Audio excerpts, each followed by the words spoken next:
আসসালামু আলাইকুম, আপনাদের মাঝে আবার নতুন ভিডিও চলে এসেছি। ভিডিওটা ভালো লাগলে আমাকে কমেন্ট করে জানাবেন আর চ্যানেলটা সাবস্ক্রাইব করে দিন। সাবস্ক্রাইব করে আগে আমার সাথে কীভাবে অ্যাড হন আমি আপনাকে পরে ভিডিওতে জানাইয়া দিব।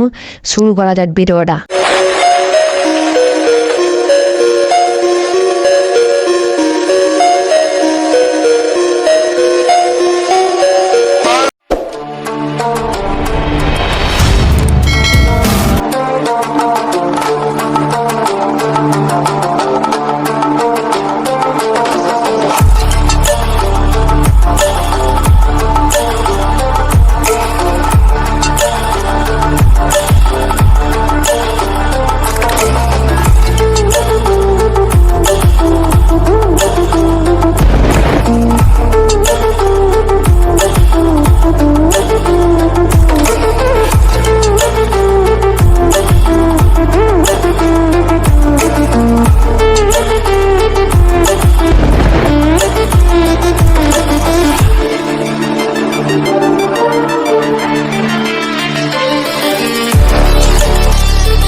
ভিডিওটা এ পর্যন্তই শেষ। আপনাদের যদি ভালো লাগে থাকে লাইক কমেন্ট শেয়ার করতে ভুলবেন। আসসালামু আলাইকুম।